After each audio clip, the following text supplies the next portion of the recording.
Critically acclaimed director Ridley Scott has a brand new film that just came out during the Thanksgiving holiday season last week, and I'm really excited to talk about it because it has been a very divisive film, especially with its historical inaccuracies and all that good stuff, and I think I might have actually liked it.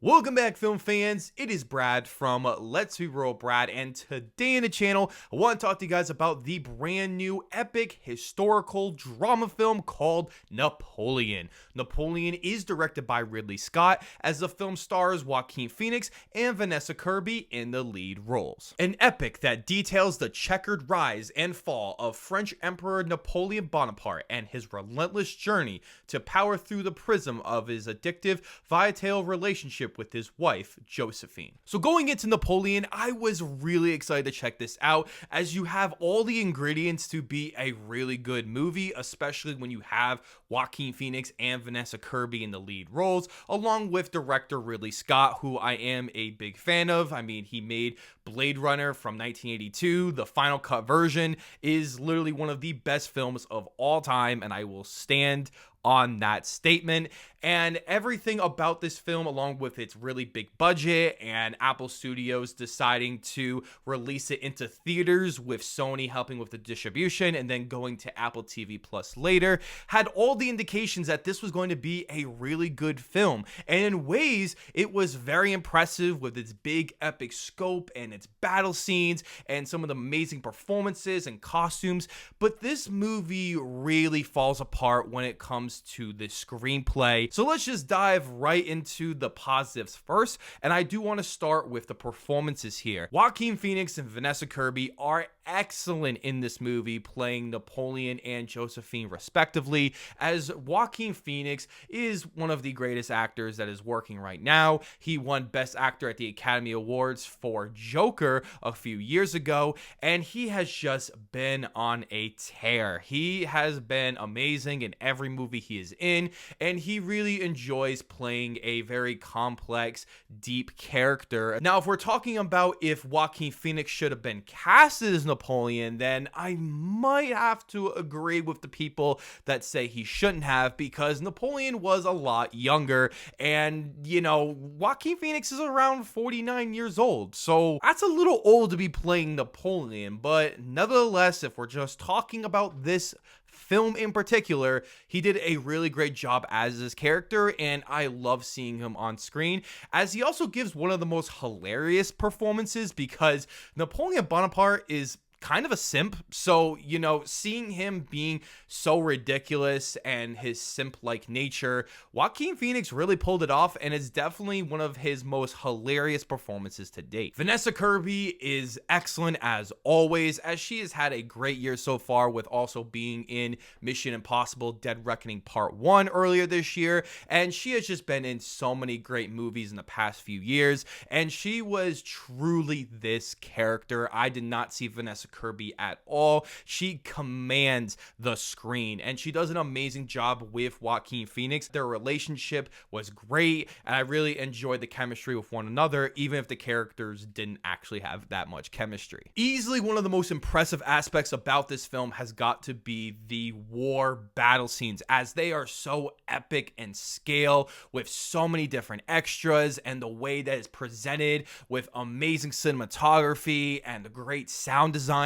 You truly feel like you are there if you were watching this on a big screen, like you should, because it was just so insane to watch. Ridley Scott really knows how to direct big action set pieces like this, and it was super cool. The production design for this film is excellent, as you truly feel like you are in this time period of the late 1700s, and all the costumes are excellent. They're just so on point. It just just feels like a very professionally well-made film that has a massive budget, and it looks exactly the way it's supposed to look. The money is managed very well. Everything looks real. This is just this classic style of filmmaking, those big epic films like Ben-Hur and the Ten Commandments, Spartacus, you name them, and I just felt that within this film, and I was just transported into another world, so they definitely deserve a lot of credit for this film. Unfortunately, this film does have quite a bit of issues here, and we gotta start with the direction by Ridley Scott.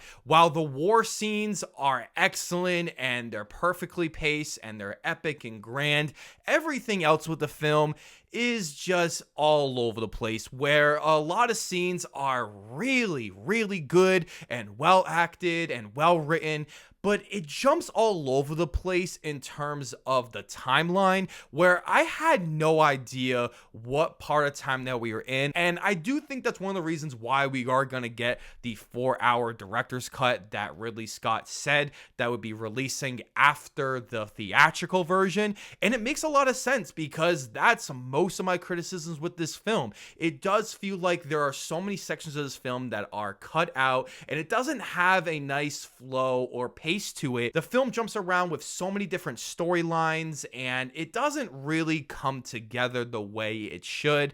And by the time that this film ended, I just felt like I didn't get the movie that I wanted. And I do think that this director's cut will actually be a lot better. If is any case with Ridley Scott doing director's cuts, they're usually pretty good, like Blade Runner: The Final Cut. So with that being said, the screenplay is also sort of an issue here, as the historical inaccuracies of this film are quite huge, and I get it, you're going to take liberties. I'm all for films making their own thing and using historical figures, but when a lot of the historical inaccuracies don't really benefit the story or the film that you're trying to make, it does come off as just being kind of lazy or just not really all that interesting. But it is a big issue when you start to research everything about the film and you're like, why did you even make these changes? Like, it's just unnecessary. You didn't change it to make it better or more interesting or for a creative standpoint. You just changed it just because. And the final issue I have with this film is with the pacing, but again, that really comes with the fact that this movie was definitely cut down quite a bit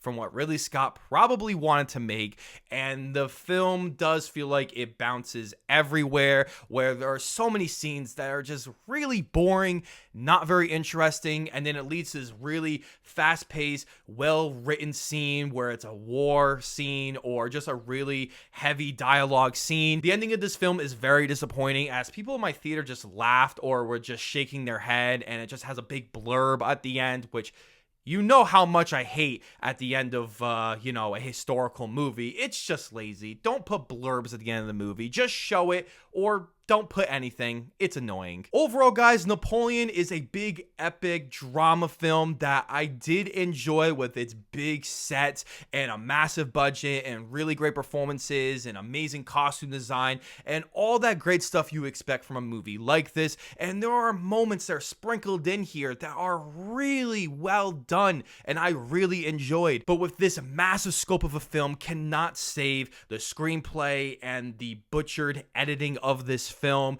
where it just doesn't feel like it is the film that Ridley Scott wanted to release. It just feels like so much is left out, especially when you have historical figure of Napoleon and you can't cover his life only in 2.5 hours. I mean, that 1930s movie is almost 5 hours, but I would recommend you guys going checking this out at the theater, because I did think it was a good time and it's really cool just to see on the big screen. I'm giving Napoleon a 6 out of 10. Thank you guys so much for checking out this review. As I want to know below in the comment section, have you seen Napoleon? And if you have, let me know all of your thoughts, and where would you rank this among Ridley Scott's filmography? I would love to hear about it. Before you guys check out this video, don't forget to hit that subscribe button, leave a like, as you always should, and ring that notification bell so I can always see you in a brand new video.